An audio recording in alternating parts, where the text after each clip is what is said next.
Hello, this is Totera, and I would like to present my fourth EVE Online video, Kill All of the Things 4. The inspiration for this video is I stand there and let fear take over. For this video, I am following some feedback from a couple of my earlier videos that I should try T1 Frigate, although my first was a Tristan, so I'm using a Breacher. A Breacher is an awesome Minmatar T1 Frigate, which has a powerful active tank.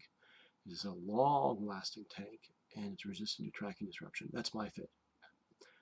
So I am using an afterburner for propulsion, which is a disadvantage in that it gives me the weakness that I can be kited. Plus, I'm not really cap stable. In EFT, it shows me being cap stable, but if I overload, I'm not.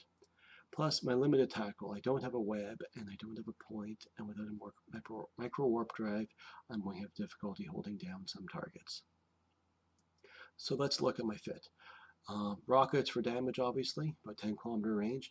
I'm using a medium shield booster and a cap injector rather than an ASB. I like this better since it can last a lot longer. ASBs run out of charges, and then you have a 60-second reload.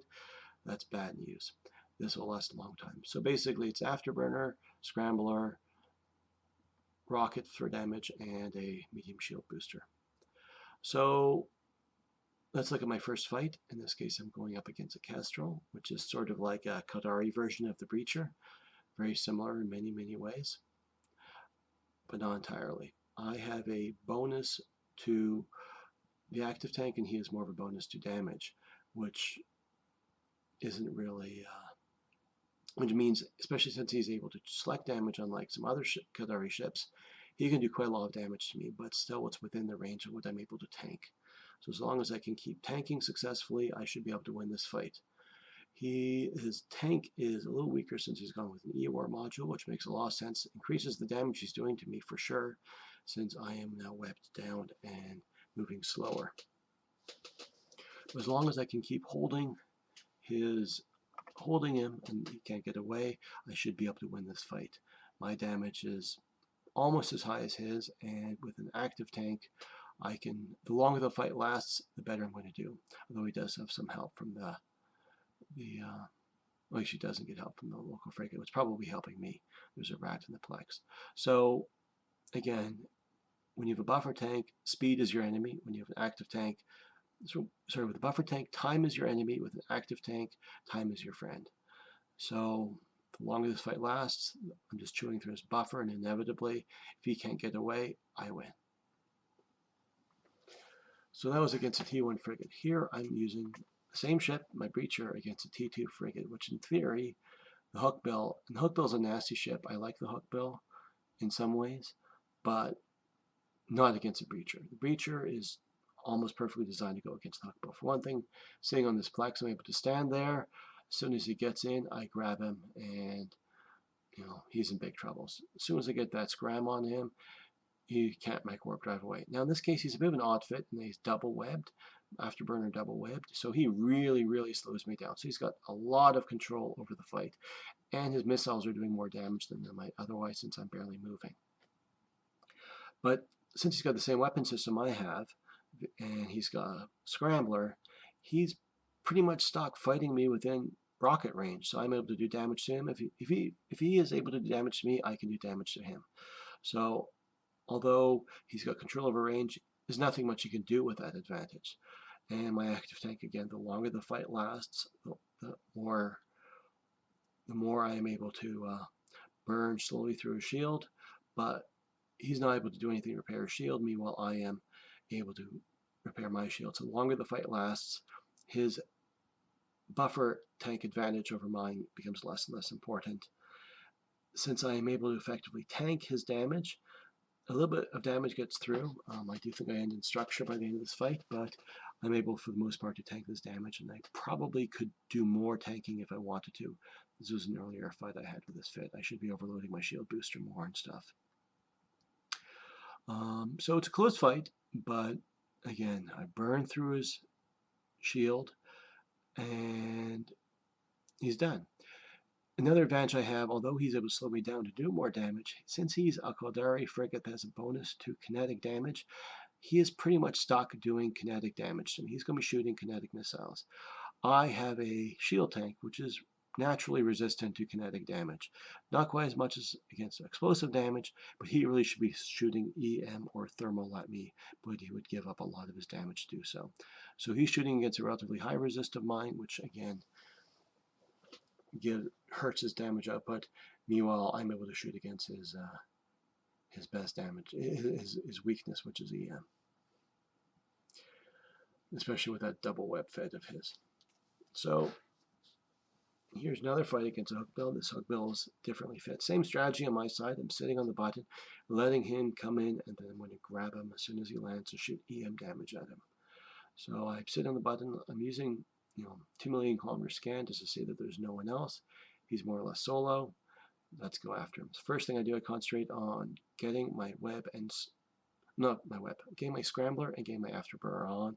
I want to hold him down. Once I got him down, then I can worry about damage and I can worry about tank.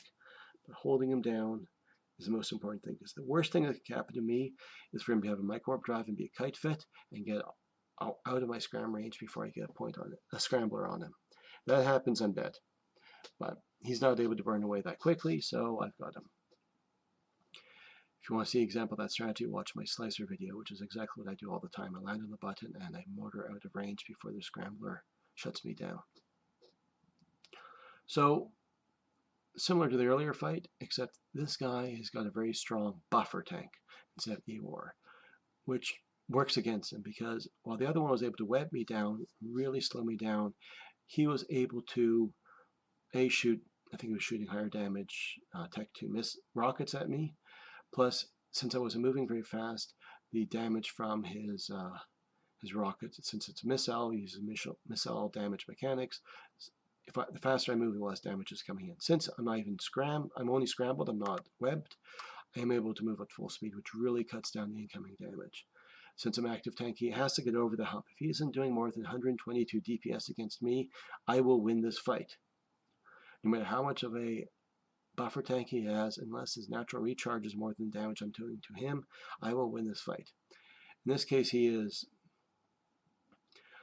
going after my drones. I think he's trying to reduce the damage I'm doing to him, which would make a lot of sense if he was active tank like me. That would, try to get the damage. If I was shooting against another breacher, I might want to kill his drones to get his damage down below what I can tank.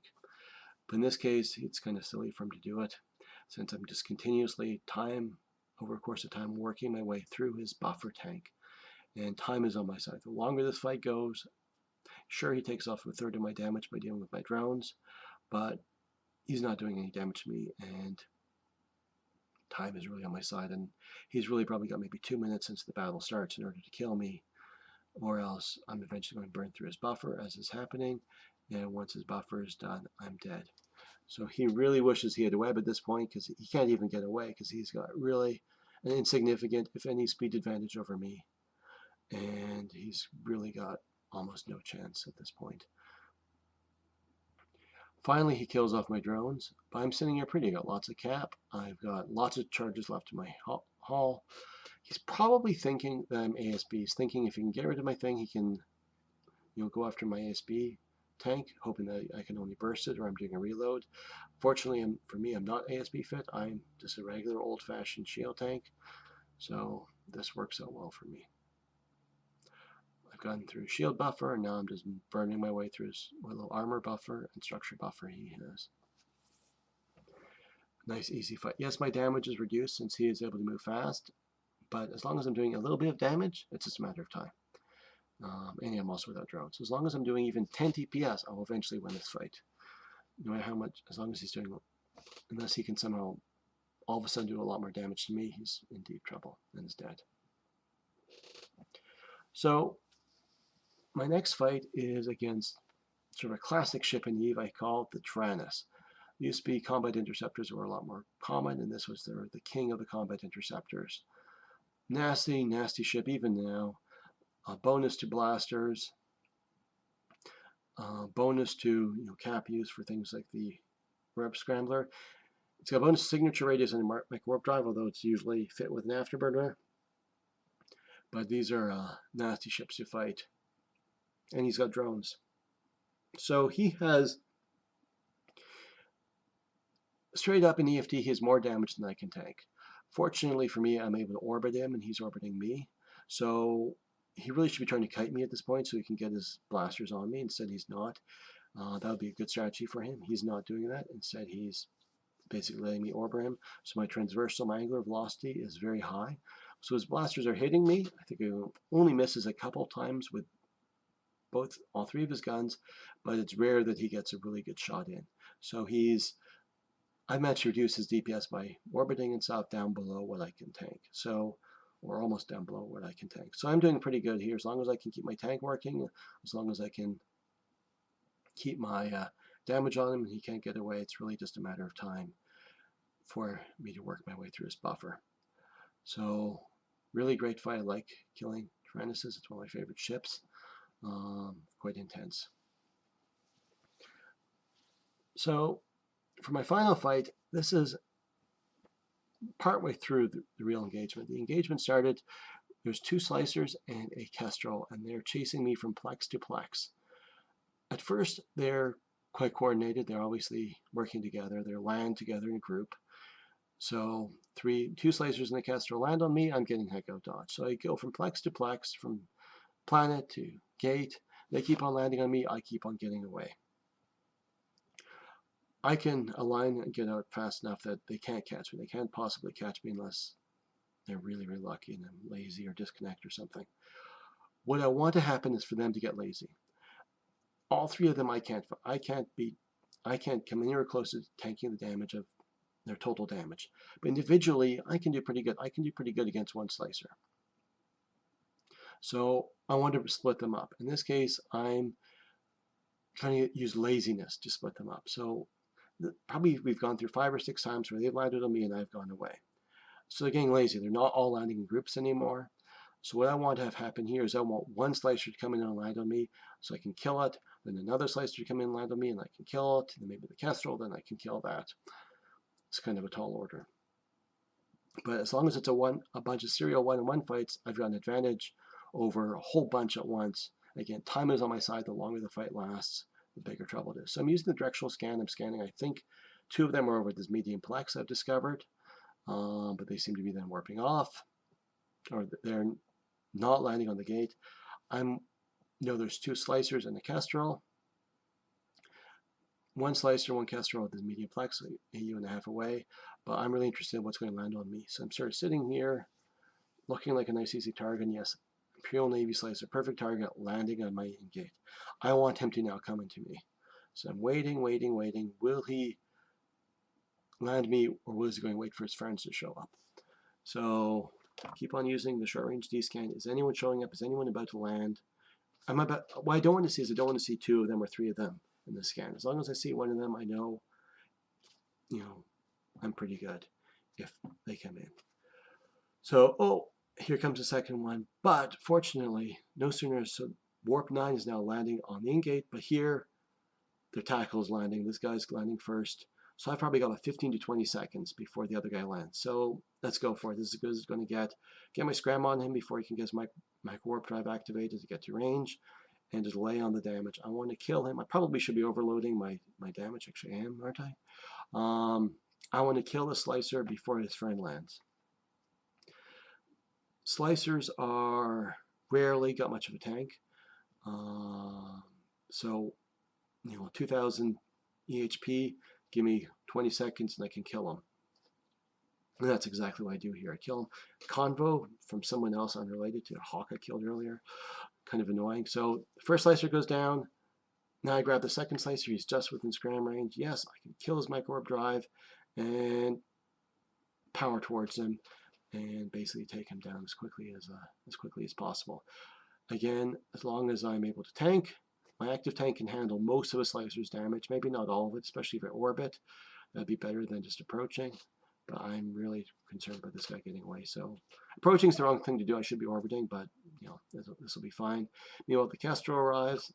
Okay, I probably should kill the kestrel, but I just killed 2 slicers. I've got lots of damage. I'm out of cap. I've got lots of issues. Got no armor left. I'm in structure. Let's get the heck out of dodge. you know, the tail between my legs to run away, and you know, great fight. I really enjoyed that. So thanks for everyone for watching. Thanks for everyone who's watched my earlier videos. I've really enjoyed a lot of the feedback, and I've enjoyed making these. I'd like to give particular thank out to Agony Unleashed, which taught me the ropes.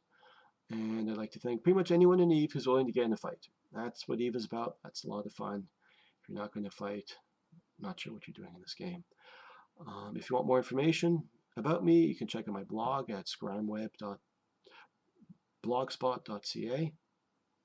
I have several years worth of sometimes out-of-date advice, sometimes not such good advice about PvP. So also you can check out my YouTube channel, and I have an in-game channel of ScrimWeb. So thanks for everyone for watching. Hope to see you soon.